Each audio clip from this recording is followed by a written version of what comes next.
Hello students, आप सभी का स्वागत है।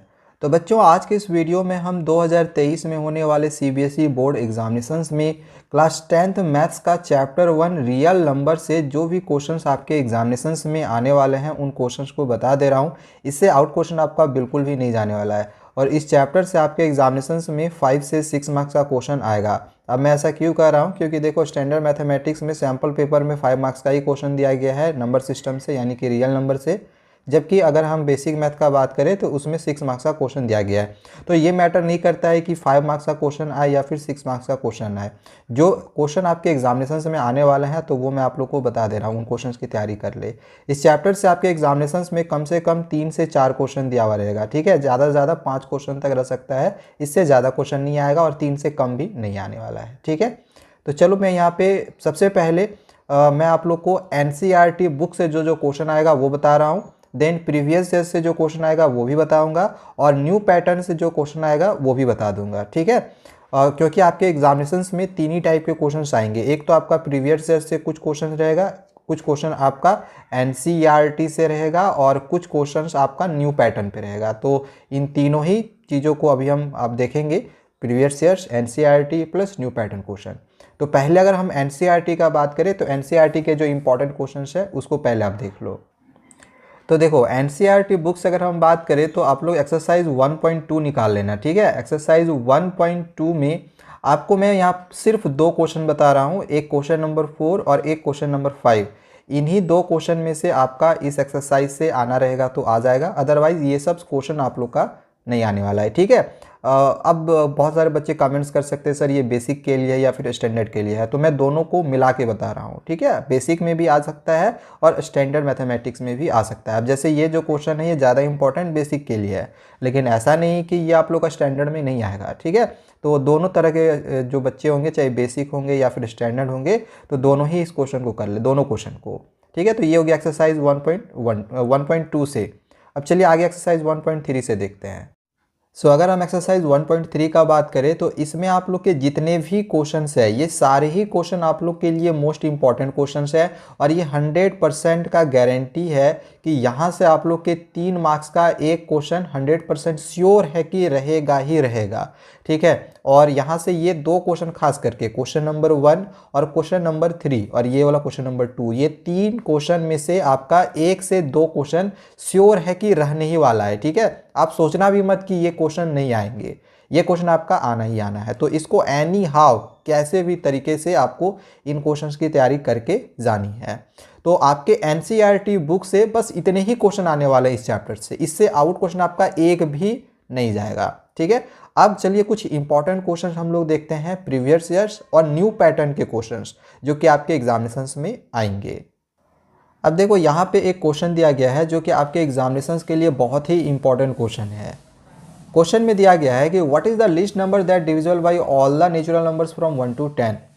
1 से 10 तक के बीच में जितने भी नंबर्स हैं, जैसे 1 2 3 से लेके 10 तक जितने भी नंबर्स आएंगे, यहाँ पे कुछ ऑप्शंस दिए गए हैं। तो इनमें से वह सबसे छोटा नंबर कौन सा है, सबसे छोटा नंबर कौन सा है, ठीक है। लिस्ट बोला गया है सबसे छोटा नंबर कौन सा है जो इन सभी नंबर से डिवाइड हो जाएगा, ठीक है। तो हम क्या करेंगे, छोटा से स्टार्ट करेंगे। इसका मैं आप लोग को 2 तरीका बता रहा हूँ, आप लोग देख लेना, आप लोग को जो भी तरीका अच्छा लगेगा उसी के अनुसार इसको बना सकते हो।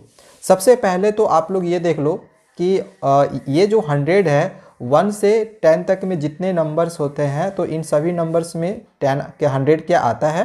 जैसे 1 के टेबल में 100 आता है, 2 के टेबल में भी 100 आता है, 3 के टेबल में 100 नहीं आता है, ठीक है। तो ये ऑप्शन आपका होगा नहीं।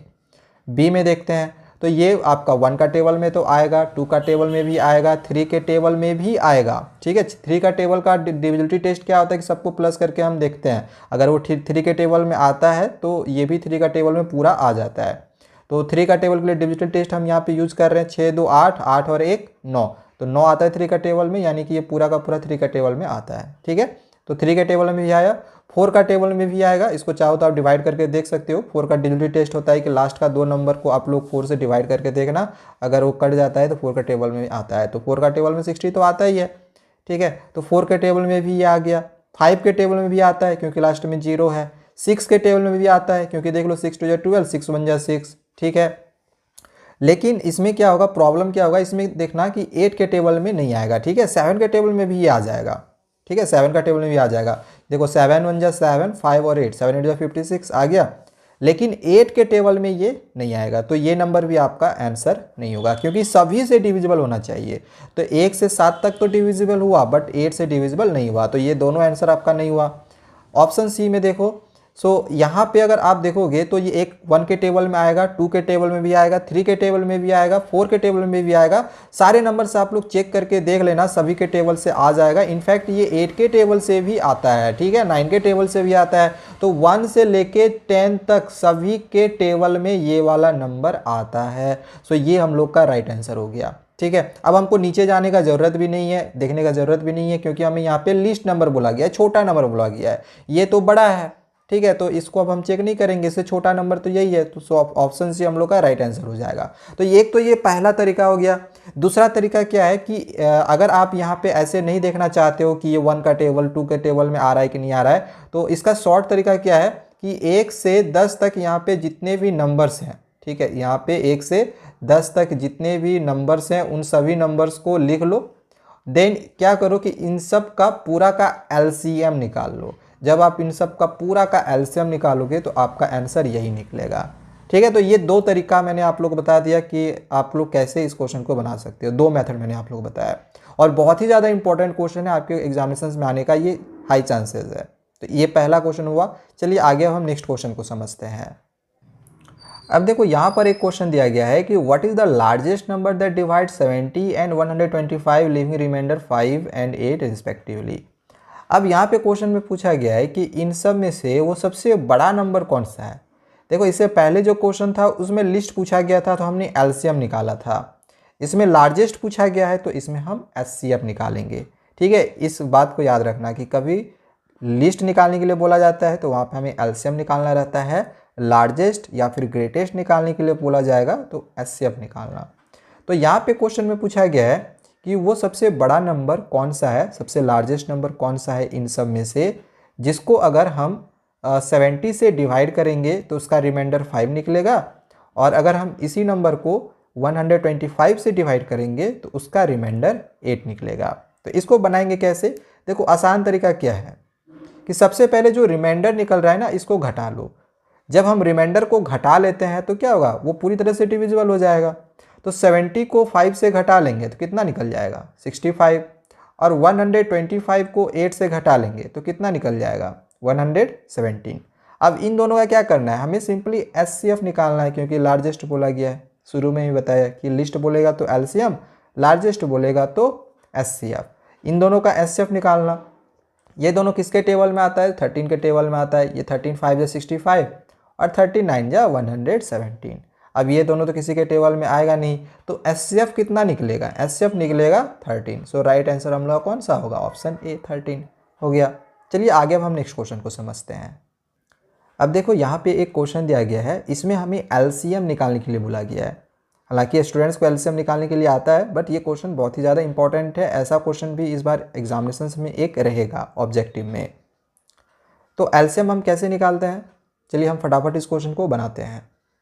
तो देखो इसमें से जो बड़ा पावर है एलसीएम में हम वो लेते हैं, ठीक है। जैसे 2 का पावर इसमें 3 है और 2 का पावर 4 है, तो 2 में बड़ा पावर कौन सा है 4, तो इसको हम ले लिए। एचसीएफ निकालना रहता तो छोटा पावर लेते, जैसे 2 का पावर 3 और 2 का पावर 4 में छोटा पावर 3 है तो 2 का पावर 3 लेते। अब इधर 3 है, इधर 3 है ही नहीं, तो एलसीएम निकालना रहेगा तो 3 को लेना है, लेकिन एचसीएफ निकालना रहता तो हम 3 नहीं लिखते। इस बात का याद रखना। यहाँ पे 5 है, यहाँ पर भी 5 है, तो चलो एक 5 तो यहाँ पे मिल गया कॉमन, इसको लिख लिए।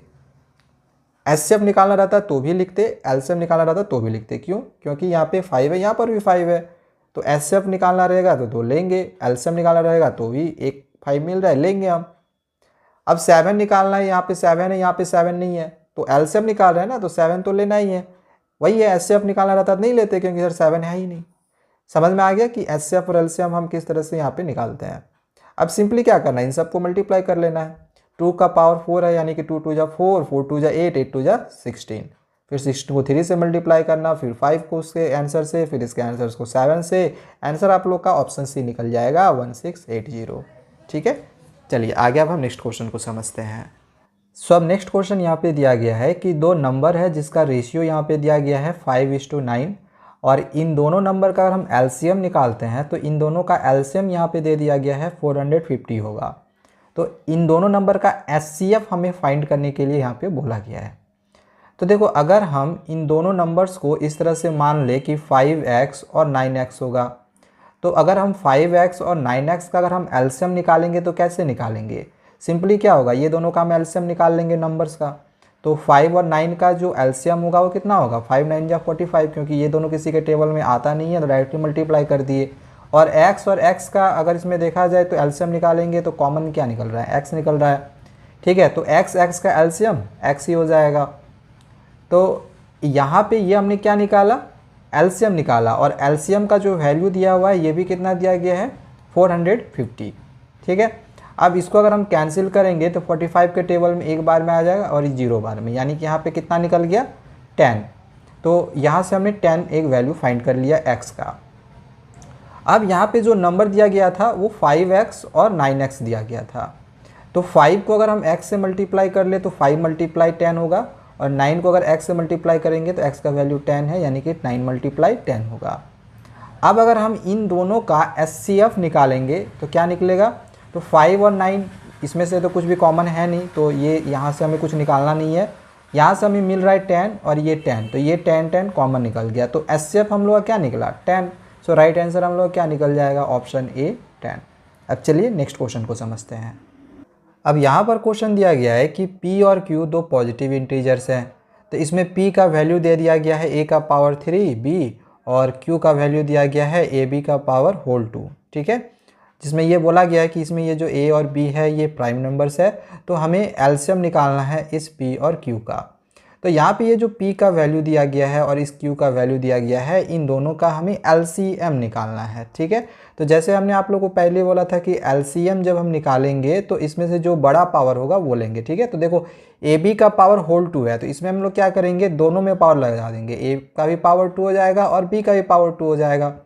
अब अगर हम A में देखें जो बड़ा पावर है, A का पावर 3 और A का पावर 2, इसमें से बड़ा पावर कौन सा है, 3 है, तो A का पावर 3 हो जाएगा। एलसीएम हम निकाल रहे हैं तो बड़ा पावर लेना है। ठीक है, एचसीएफ निकालोगे तो छोटा पावर। अब इसमें b का पावर 1 है, कुछ नहीं है, दैट मीन्स कि 1 है, और यहाँ पे b का पावर 2 है, तो बड़ा पावर कौन सा है, 2 है, तो ये हम लोग का एलसीएम निकलेगा। सो ये एलसीएम हम लोग का निकल गया a का पावर 3 और b का पावर 2। सो ये देखो राइट आंसर हो जाएगा a का पावर 3 और b का पावर 2।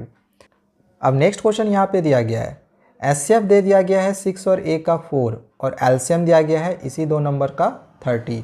तो हमें निकालने के लिए बोला गया है a का वैल्यू। यहाँ पे ये जो a है इस a का वैल्यू हमें फाइंड करने के लिए बोला गया है। तो देखो आप लोग को इसमें एक फॉर्मूला याद होगा कि HCF multiply LCM, HCF multiply LCM is equal to होता है product of the two numbers. तो इसमें जो दो नंबर्स है यहाँ पे 6 और a है। ठीक है, तो a और मल्टीप्लाई b के जगह पे हम 6 मल्टीप्लाई a लिखेंगे। ठीक है, ये फॉर्मूला है, याद ही होगा, HCF multiply LCM is equal to product of two numbers. और HCF और LCM का वैल्यू दिया गया है 4 और 30, तो यहाँ पे 4 और हमने यहाँ पे 30 लिख लिया। अब a का अगर हम वैल्यू फाइंड करेंगे तो 4 × 30 बाई 6 आ जाएगा, 6 यहाँ से नीचे आ जाएगा, इसको कैंसिल करेंगे 6 5 जा 30 हो जाएगा, और इन दोनों को मल्टीप्लाई करेंगे तो 4 5 जा 20, तो a का वैल्यू कितना निकल गया, 20। देखो ये C वाला राइट आंसर होगा। अब चलिए आगे नेक्स्ट क्वेश्चन को समझते हैं। अब यहाँ पर एक क्वेश्चन दिया गया है कि a और b दो पॉजिटिव इंटीजर्स हैं। इसमें a का वैल्यू दे दिया गया है और b का वैल्यू दिया गया है, और इसमें दिया गया है कि ये जो p और q है ये प्राइम नंबर्स हैं। अच्छा, इसमें HCF निकाल के यहाँ पे दे दिया गया है कि a और b का अगर हम HCF निकालेंगे तो p का पावर x और q का पावर y होगा, और अगर LCM निकालते हैं a b का तो p का पावर m और q का पावर n होगा। तो हमें यहाँ पे वैल्यू फाइंड करने के लिए बोला है x + y multiply m - n। तो देखो इसको बनाएंगे कैसे। सबसे पहले यहाँ पे ये जो HCF निकाला हुआ है ना a और b का, आप पहले HCF निकाल लो a और b का। ठीक है, यहाँ पे ये जो a का वैल्यू दिया है और b का वैल्यू दिया हुआ है, तो इसका पहले HCF निकाल लो। ठीक है, तो हम यहाँ पे HCF निकाल लेते हैं a और b का। तो इस तरह से हम यहाँ पे लिख लेते हैं HCF ऑफ a b। ठीक है, अच्छा यहाँ पे देखो HCF जब हम निकालते हैं तो तो आपको पता ही होगा कि हम छोटा वाला पावर लेते हैं। तो इसमें p का पावर 4 है और इसमें p का पावर 1 है, तो छोटा पावर कौन सा होगा 1, तो p का पावर 1 हो गया। इसी तरह से q का पावर 1 हो जाएगा, q का पावर इसमें भी 1 है इसमें भी 1 है, तो q का पावर 1 ही होगा। ठीक है, और यहाँ पे दिया गया है जो HCF है, HCF दिया गया है इसी AB का, यहाँ पे p का पावर x और q का पावर y, तो इसको भी हम यहाँ पे इक्वल टू दे के लिख लेते हैं। ठीक है, p का पावर x और q का पावर y। अब यहाँ पे आप इक्वेट कर लो, जैसे देखो यहाँ पे p मिल रहा है, q मिल रहा है, तो p का जो पावर होगा वो भी इक्वल हो जाएगा, तो x का पावर 1 हो जाएगा। ठीक है, x का पावर 1 हो जाएगा, और यहाँ पे q भी मिल रहा है तो y का पावर 1 हो जाएगा। ठीक है, y q इस तरह से आप चाहो तो कैंसिल कर सकते हो, p कैंसिल कर सकते हो, तो अगर आप इक्वेट करोगे तो y का वैल्यू 1 निकलेगा। ठीक है, तो यहाँ पर y का वैल्यू 1 निकल गया। ओके, तो HCF से हमने x और y वैल्यू निकाल लिया। इसी तरह से हम LCM से m और n का ये वाला वैल्यू फाइंड करेंगे। तो LCM हम निकाल लेते हैं अब इन्हीं दो नंबर्स का, तो हम यहाँ पे नीचे LCM लिखते हैं। ठीक है, LCM किसका, तो AB का ही निकाल रहे हैं तो AB लिख दिए। LCM में हम क्या करते हैं, बड़ा पावर लेते हैं, तो इसमें p का पावर 4 है, इसमें p का पावर 1 है, तो p का पावर 4 बड़ा है, तो इसमें हम p का पावर 4 लिख लिए। और q दोनों में तो एक ही पावर है ना, यहाँ पे q में दोनों में एक ही पावर है तो 1 ही हो जाएगा, q का पावर 1, यानी कि सिर्फ q, या फिर 1 भी आप यहाँ पे इस तरह से लगा सकते हो। ये हो गया LCM, और इसका वैल्यू यहाँ पे दिया गया है LCM का p का पावर m और q का पावर n, तो हम यहाँ पे इस तरह से p का पावर m और q का पावर n इस तरह से लिख सकते हैं। अब यहाँ पे हम फिर से इक्वेट करेंगे, देखो p मिल गया तो पावर इक्वेट हो जाएगा, यानी पावर का वैल्यू जो है वो इक्वल हो जाएगा, m का वैल्यू 4, तो यहाँ पे हम m का वैल्यू इस तरह से 4 लिख लिए, और यहाँ पे q यहाँ पे मिल जा रहा है। ठीक है, इक्वेट करेंगे तो n का वैल्यू यहाँ से 1 निकाल लेंगे, तो यहाँ से n का वैल्यू 1 निकल गया। अच्छा, क्वेश्चन में हमें निकालने के लिए क्या बोला गया था, तो यहाँ पे देखो लिखा गया है x प्लस वाई ब्रैकेट में लेना है और m माइनस n, यानी कि x प्लस वाई और m माइनस n निकालना है। ठीक है, x प्लस वाई और m माइनस n, तो इसको हम यहाँ पे लिख लेते हैं x प्लस वाई ब्रैकेट के अंदर में m माइनस n। अब हम सिंपली क्या करेंगे, वैल्यू पुट करेंगे, x और y का देखो यहाँ वैल्यू दिया गया है 1 प्लस 1, तो यहाँ पे 1 प्लस 1 लिख लिए। m माइनस n, तो m और n का वैल्यू दिया गया है 4 माइनस 1, तो 1 प्लस 1 कितना हो जाएगा, 1 प्लस 1 यहाँ पे 2 हो जाएगा, और 4 माइनस 1 कितना हो जाएगा, 4 में घटाएंगे तो 3 होगा। यहाँ पे कोई चीज़ का साइन नहीं है, दैट मीन्स कि मल्टीप्लिकेशन का साइन है, तो 2 3 जा 6, तो ये 6 हम लोग का राइट आंसर होगा। यहाँ पे आप देख लो 6 क्या है, तो यहाँ पे दिया गया है ऑप्शन डी में। सो बच्चों, आपके एग्जामिनेशंस में यही सब क्वेश्चंस आएंगे जो कि अभी मैंने आप लोग को बता दिया है। इससे आउट क्वेश्चन आपके एग्जामिनेशंस में और एक भी नहीं जाने वाला है। ठीक है, एक क्वेश्चन में हो सकता है कि असर्टेशन रीजन में क्वेश्चन आए, लेकिन वो भी कोई भी कंपलसरी नहीं होता है कि असर्टेशन रीजन में क्वेश्चंस आएगा ही। ठीक है, वो भी कोई कंपलसरी नहीं होता है कि असर्टेशन रीजन में सैम्पल पेपर से दिया हुआ है, सैम्पल पेपर में तो असर्टेशन रीजन से क्वेश्चन इस चैप्टर से आ जाएगा। तो मैं असर्टेशन रीजन का एक स्पेशल वीडियो लाऊंगा जिसमें हमारे जितने भी चैप्टर्स हैं सभी चैप्टर्स के असर्टेशन रीजन का क्वेश्चंस मैं आप लोग को उसमें करवाऊंगा। ठीक है, किसी भी चैप्टर के जो इंपॉर्टेंट असर्टेशन रीजन के क्वेश्चंस होंगे वो आ सकते हैं, आगे मैं आप लोग करवाऊंगा। और बाकी हमारे और भी जितने भी चैप्टर्स हैं उन चैप्टर्स के जो भी इंपॉर्टेंट क्वेश्चंस हैं जो कि आपके एग्जामिनेशंस में श्योरली आने हैं, तो वो आगे मैं धीरे धीरे आप लोगों को सभी चैप्टर्स के करवा दूंगा, और जैसे जैसे बनती जाएंगी तो इस वीडियो के डिस्क्रिप्शन पे मैं डाल भी दूंगा। तो आप लोग एक बार चेक कर लेना कि वीडियो के डिस्क्रिप्शन पे दूसरे चैप्टर्स के इंपॉर्टेंट क्वेश्चंस हमने डाले हुए हैं या फिर नहीं डाले हुए हैं। ठीक है, तो मिलते हैं दूसरे वीडियोज़ में, चैनल को सब्सक्राइब करके रखें। Thank you, bye bye.